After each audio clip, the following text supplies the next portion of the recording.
السلام علیکم ناظرین، میں ہوں آپ کی میزبان سائمہ شہزاد۔ ناظرین، آج میں آپ کو ملواؤں گی ایک ایسی خاتون سے جن کی کہانی آپ سنیں گے تو آپ کو بھی بہت ہی افسوس اور دکھ ہوگا کہ ہمارے معاشرے میں عورت کے ساتھ کیسا سلوک کیا جاتا ہے۔ ایک ماں ہوتے ہوئے، ایک بیوی ہوتے ہوئے اس کے تقدس کو کس طرح سے پامال کیا جاتا ہے، ہم آپ کو بتائیں گے۔ فرحین کی سٹوری آج ہمارے ساتھ موجود ہیں، فرحین مستقیم، جن کی کہانی میں آپ کو ان شارٹ بتا دیتی ہوں کہ ان کے ساتھ ہوا کیا تھا۔ ان کے 18 سال میں شادی ہوئی، انہوں نے کچھ عرصہ اکٹھے گزارا، جس کے بعد ان کی اولاد نہ پیدا ہو سکی اور ان کو پتہ چلا کچھ ٹیسٹ کروانے پر کہ وہ شخص ان کو اولاد نہیں دے سکتا۔ اس کے بعد انہوں نے وہاں سے خلا لے لی اور ان کے والد نہیں تھے اور ان کی والدہ نے ان کی دوسری شادی کروائی، جس کے ساتھ یہ کچھ عرصہ رہیں، 2-3 سال رہیں، جس میں سے اللہ تعالیٰ نے ان کو ایک بیٹے سے نوازا اور آج وہ بیٹا ان کے ساتھ بھی موجود ہے۔ اس بیٹے کے بعد ان کے آپس کے تعلقات اچھے نہ رہ سکے، کیونکہ ان کی جو فیملی تھی، ان کے جو رشتہ دار تھے، ان کے ساتھ ناچاکی اور لڑائیاں جھگڑے ہونے شروع ہو گئے۔ وہ اس لیے کہ جو ان کے شوہر تھے وہ انڈیپینڈنٹ نہیں تھے، ان کی والدہ جو بیوہ تھیں وہ اپنے بھائیوں کے گھر پہ رہتی تھیں، یعنی کہ جو وہ شخص جو ان کا شوہر تھا وہ اپنے ماموں اور ممانیوں کے ساتھ رہا کرتا تھا، جس کی وجہ سے ان کے ماموں اور ممانیاں اور جو ان کی رشتہ دار تھے، جو ان کے ریلیٹیوز تھے، انہوں نے ان پر ظلم و ستم کرنے شروع کر دیا اور ان کو بسنے نہ دیا۔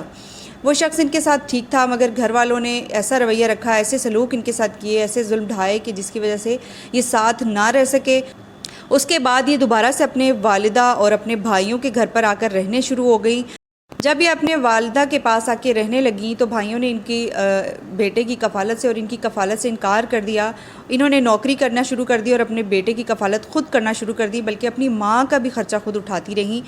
تو کچھ عرصہ اسی طرح گزرتا رہا اور ان کا بیٹا تھوڑا بڑا ہو گیا اور اس کے بعد ان کی ماں کی ڈیتھ ہو گئی۔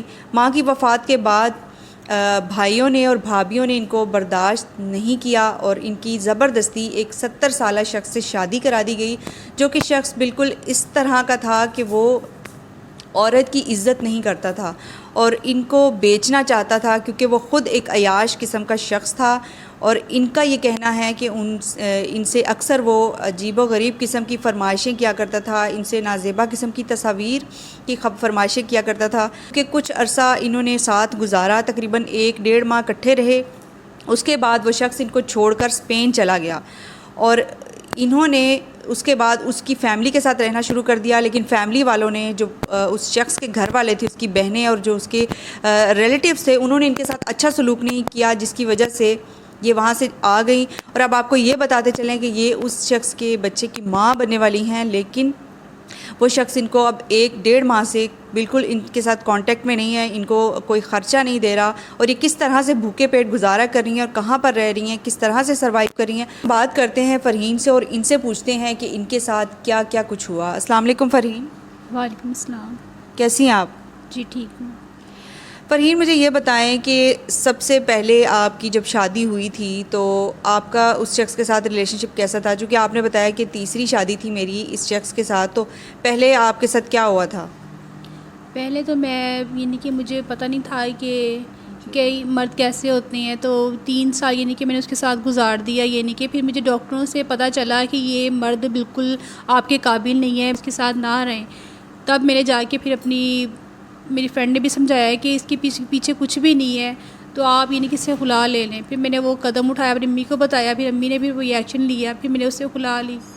لیکن جو دوسرا تھا، دوسرے سے میری امی نے شادی کی ہے، وہ نیک شریف انسان تھا، وہ یعنی کہ بیوہ تھی میری ساس، تو وہ ماموں کے گھر رہتا تھا، تو وہ بس ایک انڈیپینڈنٹ نہیں تھا، یعنی کہ مجھے بسانا چاہتا تھا، میں بھی اس سے بہت پیار کرتی تھی، وہ بھی مجھ سے بہت پیار کرتا تھا، لیکن وہاں کی عورتیں بہت یعنی کہ لڑائیاں جھگڑے والی لڑاکیاں تھیں، یعنی کہ حالائیں، اور یہ اس کی مطلب جن کے در پر وہ رہ رہے تھے، جن کے ٹکڑوں پر پل رہے تھے، جنہوں نے ان کو پالا تھا، ان کی مرضی کے آگے وہ کچھ نہیں کر سکتے تھے۔ نہیں کر سکتے تھے، وہ بالکل نوکر کی طرح وہاں پہ ان کو سلوک کیا جاتا تھا، تو پھر میں بھی نوکرانی تھی وہاں پہ۔ وہ مجھے یہ سمجھاتے تھے کہ تم بس برداشت کیا کرو، چپ رہا کرو، تو پھر میں کیسے برداشت کرتی، پھر میں وہ حالہ اس جیسے ظلم کرتی تھی ان پہ، یعنی کہ جیسے چلاتی تھی وہ ویسے ہی چلتے تھے۔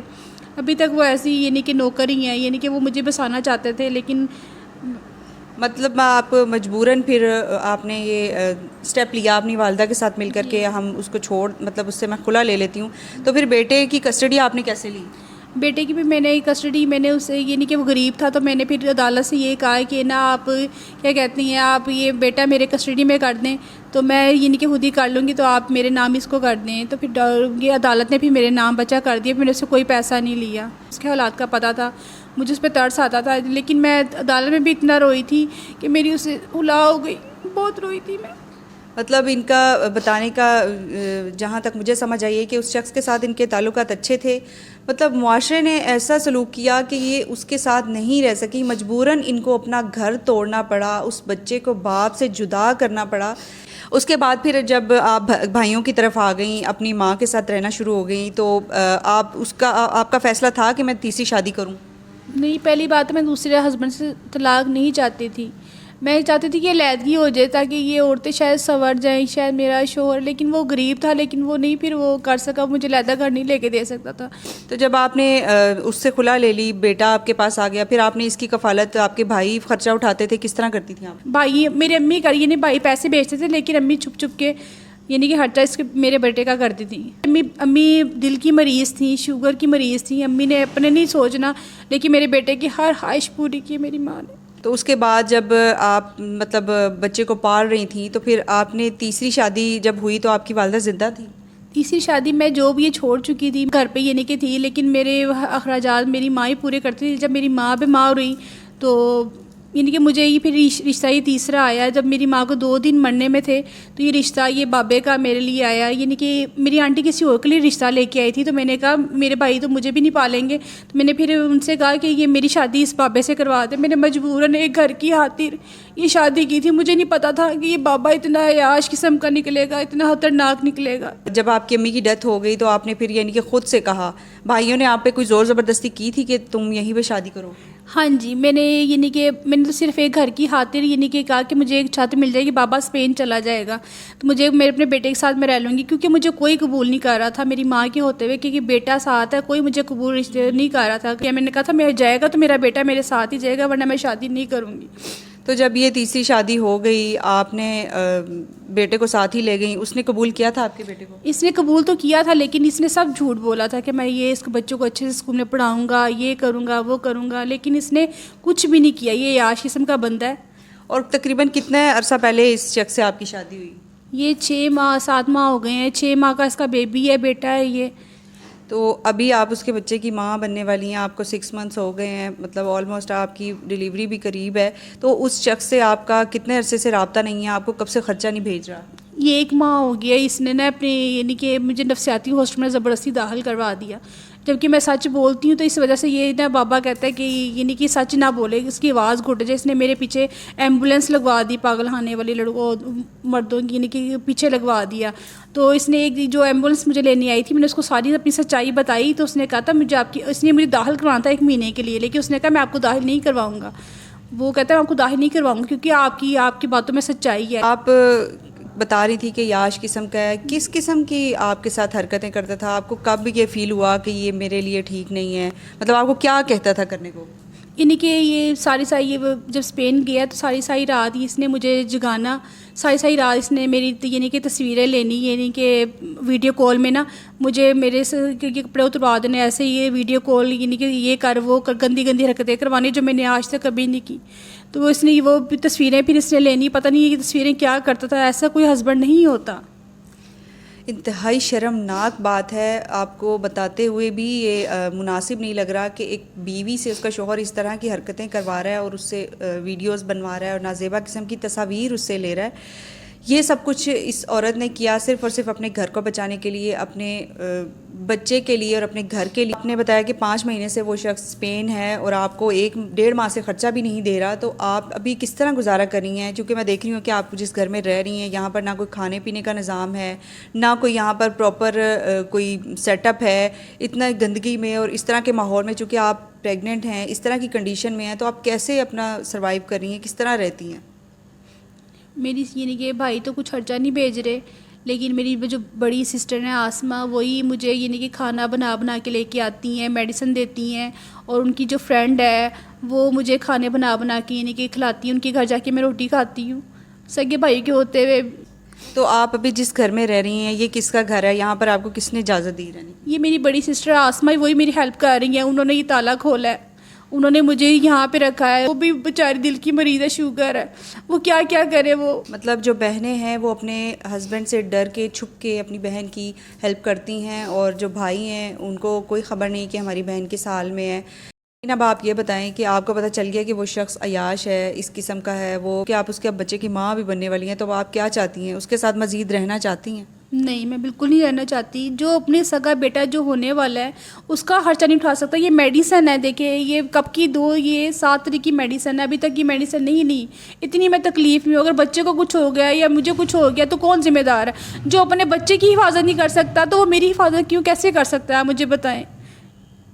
یہ صرف مجھے چلانا چاہتا ہے آگے، یہ بیچنا چاہتا ہے مجھے، اور کچھ بھی نہیں ہے۔ اللہ تعالیٰ کسی کی بیٹیوں پہ ایسا ظلم نہ کرے، کسی کے ساتھ ایسا نہ ہو، کسی کے ساتھ ایسا جس طرح میرے ساتھ یہ اطلاع کے دھبے لگے ہیں نا، کسی کے ساتھ ایسا نہ ہو۔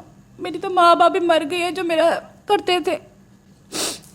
تو ابھی آپ کیا اپیل کرنا چاہیں گی؟ کیونکہ بہت سے اچھے لوگ بھی ابھی دنیا میں باقی ہیں جن کی وجہ سے دنیا قائم ہے اور یہ دنیا چل رہی ہے، تو ان میں سے کوئی اگر شخص آپ کو دیکھ رہا ہو جو آپ کی مدد بھی کرنا چاہتے ہوں گے، بہت سے لوگ، آپ ان لوگوں سے کیا کہنا چاہیں گی؟ میری حالت پہ ترس کر، میرا بیبی ہونے والا ہے، میرے پاس میڈیسن کے پیسے تک نہیں ہیں۔ آپ لوگوں سے ریکویسٹ ہے، کوئی اللہ کا بندہ ہے جو کوئی میری مدد کرے۔ نہ میرے ماں باپ ہے، نہ کوئی میرا دنیا میں کوئی نہیں ہے، نہ بھائی، نہ کوئی نہیں ہے، بہنیں میری اس قابل نہیں ہے کہ وہ میری ہیلپ کریں، وہ خود مجبور ہیں۔ کوئی میری مدد کرے، آپ کی مہربانی ہوگی۔